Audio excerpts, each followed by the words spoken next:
Avant de commencer cette vidéo, laissez-moi vous rappeler les risques liés à l'investissement. Un investissement sans risque n'existe pas. En investissant, vous vous exposez à une perte partielle ou totale de votre capital. Investissez uniquement l'argent que vous êtes prêt à perdre. Petit disclaimer également concernant les propos que je vais tenir dans cette vidéo. Mes propos ne sont pas des conseils en investissement. Je ne pourrais pas être tenu pour responsable d'un mauvais trade de votre part. Je vous conseille d'ailleurs de faire vos propres recherches de votre côté avant d'entrer sur le marché. Bonjour, ici Vincent d'Astuce Trading. Dans cette vidéo, on va parler ensemble du Bitcoin. Donc le Bitcoin ici que l'on voit en daily sur le graphique. Et la question qu'on peut se poser aujourd'hui donc sur le graphique du Bitcoin en daily, c'est est-ce que le Bitcoin va sortir de son range du mois de décembre? Donc comme on le voit ici, il a rangé entre 52 000 et 46 000 dollars. Alors pour cela, on va tracer les résistances et les supports.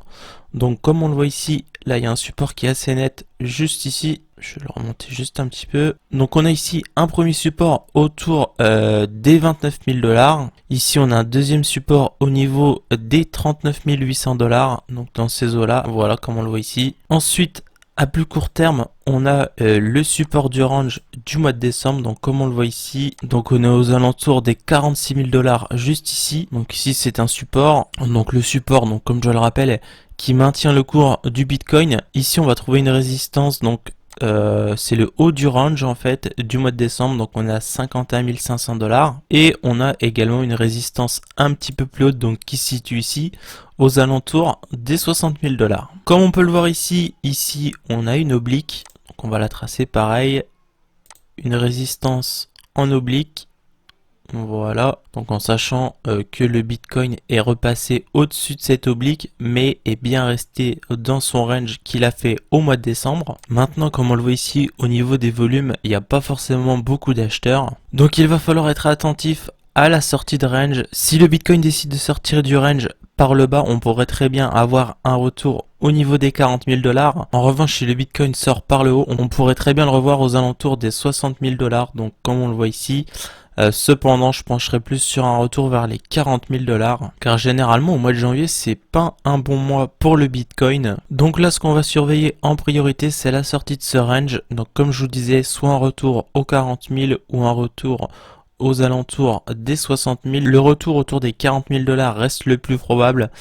Comme on le voit ici, il n'y a pas forcément une grosse pression acheteuse en ce moment. Il y a une baisse des achats comme on le voit ici.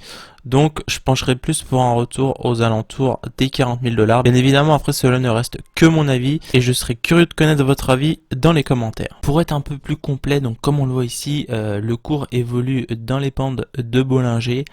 Donc il faudra vraiment surveiller ici la cassure par le bas des bandes de Bollinger. Donc on pourrait soit essayer de les réintégrer directement ou alors chercher des ventes donc pour retourner aux alentours des 40 000 dollars comme je vous le disais. Et si on sort par le haut, il va falloir surveiller tout ce qui est zone d'achat. De plus, comme on peut le voir ici, avec les moyennes mobiles, on peut se rendre compte que le cours du Bitcoin évolue sous cette moyenne mobile, donc qui est la moyenne mobile 100, donc c'est quand même un très gros indicateur de la tendance. On peut voir ici que le cours était au-dessus et qu'il était dans une tendance haussière. Et on peut voir qu'en ce moment, il est en train de buter sous cette moyenne mobile 100 et qu'il n'arrive pas à la refranchir. Et tant qu'il n'arrivera pas à la refranchir, pour moi, nous serons dans un marché baissier. De plus, comme on peut le voir ici, la moyenne exponentielle 100 et la moyenne exponentielle 20 viennent de se croiser ici à la baisse.